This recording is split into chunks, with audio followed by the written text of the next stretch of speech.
जितनी संख्या वाली उसकी उतनी हिस्सेदारी। क्या हो रहा है? हो रहा है क्या? नहीं हो रहा है। आज के समय पे जिसकी जितनी संख्या भारी उतनी उसकी हिस्सेदारी नहीं है। अगर आपको लग रहा है तो फर्रुखाबाद में पोस्ट उठा कर देख लो, आज फर्रुखाबाद के सांसद का नाम देख लो, फर्रुखाबाद में विधायकों के नाम देख लो, फर्रुखाबाद में जिला पंचायत के नाम देख लो।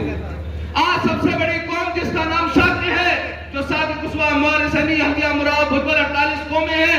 आज पूरे देश में 48 मतलब 16% करीब है जनसंख्या जातिगत जनगणना आधार पे। और आज उनकी भागीदारी अगर नौकरियों में देखी जाए तो लगभग 1.5% करीब है। तो आज के समय पे जो हमारी 16% भागीदारी होनी चाहिए वो कौन खा रहा है? क्या उसकी चर्चा नहीं होनी चाहिए? होनी चाहिए कि नहीं होनी चाहिए? होनी चाहिए। आज के समय पे अगर 28 मुख्यमंत्री बनते हैं तो 28 में 16% कम से कम 3 मुख्यमंत्री हमारे होने चाहिए कि नहीं होने चाहिए? लेकिन कहां? तो कहने का मतलब यह है अगर इसको कायम रखना है तो आपको भगवान तथागत गौतम बुद्ध की 3 चीजें माननी पड़ेंगी। सबसे पहले बुद्धम शरणम गच्छामि, मैं बुद्ध की शरण में जाता हूं, मैं बुद्ध की शरण में जाता हूं। तो मतलब यह नहीं कि मैं मूर्ति की शरण में जाता हूं। भगवान बुद्ध ने कभी मूर्ति की परिकल्पना नहीं की थी। ये तो आपके महाराज कनिष्क आए, इसके बाद मूर्तियों का प्रचलन हुआ। तो भगवान तथागत गौतम बुद्ध ने कहा बुद्ध की शरण में जाओ, मतलब बुद्धि की शरण में जाओ, ज्ञान की शरण में जाओ। आज हमारे कितने लोग बुद्ध की शरण में जा रहे हैं, कितने लोग पढ़ रहे हैं। आज के समय पे हमारे डॉक्टर बन रहे हैं, इंजीनियर बन रहे हैं, लेकिन आईएएस और पीसीएस नहीं बन रहे हैं। बन क्यों नहीं रहे हैं? उसकी सबसे बड़ी वजह यह है कि हम लोग राजनीति में मजबूत नहीं हैं। अगर हम राजनीति में मजबूत होते तो हमारे आईएएस बनते, पीसीएस बनते। आज हमारे पास आईएएस बैठे हुए हैं डॉक्टर तपेंद्र साकी जी, ऐसे कम से कम हजारों आईएएस और आईपीएस हमारे होने चाहिए थे, लेकिन आज हमारे पास डॉक्टर हैं, एमबीबीएस है, एमएस है। तो सबसे पहले बुद्ध की शरण में जाइए, पढ़ लिख हुए, काबिल बनिए, स्कूल खोलिए, ट्यूशन पढ़ाइए। और जितने भी लीडर यहाँ पे बैठे हुए हैं, लोग बैठे हुए हैं, आधी रोटी खाएंगे लेकिन स्कूल जरूर जाएंगे। लड़ाई हमें आज के समय पे लड़ाई हमें धर्म स्थल में जाने की नहीं लड़नी है, आज हमें लड़ाई लड़नी है संसद में जाने की।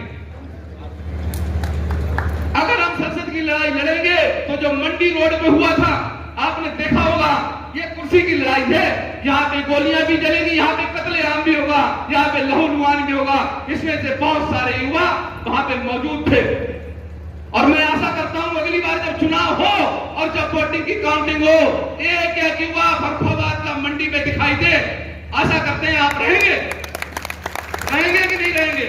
अगर आप रहेंगे तो आप लोग संसद में जाएंगे, अगर नहीं रहेंगे तो आप लोग धर्म स्थल पे ही जाएंगे। क्यों? सरकार तो चाहती है आप बुद्ध से दूर रहे।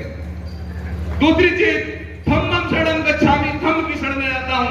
धम्म मतलब होता है रास्ता, और रास्ता आपका, यदि आपका रास्ता शिक्षा की तरफ जाएगा तभी आप बढ़ेंगे। अगर आपका जो रास्ता है वो राजनीति की तरफ जाएगा तभी आप बढ़ेंगे।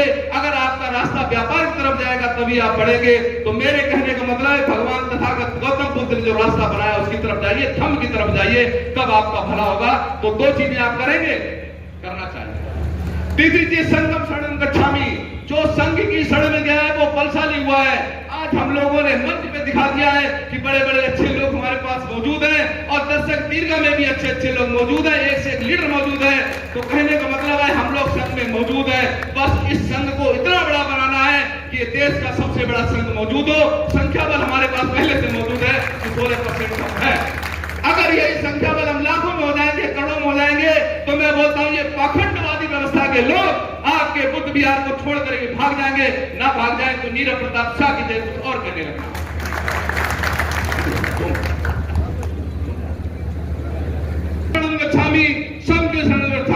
यदि आपका संघ सबसे बड़ा होगा तो आप सबसे शक्तिशाली होंगे और आपका नाम संसद में गूंजेगा।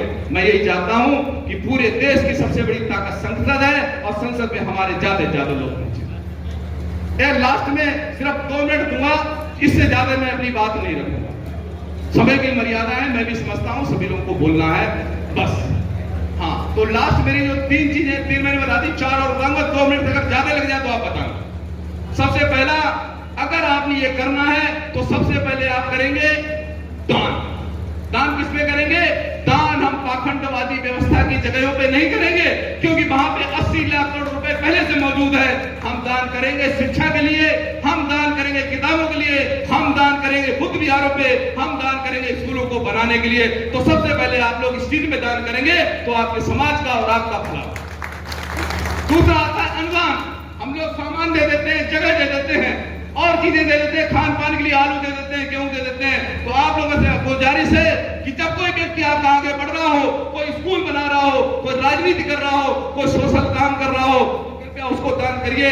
उसको 2 बोरी गेहूं दे दीजिए, उसको रुपया दे दीजिए, पैसा दे दीजिए, उसको जगह दे दीजिए, तो आपका भला हो जाएगा। तो दूसरी चीज है, आप अनुदान जरूर करेंगे लेकिन ऐसी जगह पर अनुदान करें। तीसरी चीज आती है सम्मान।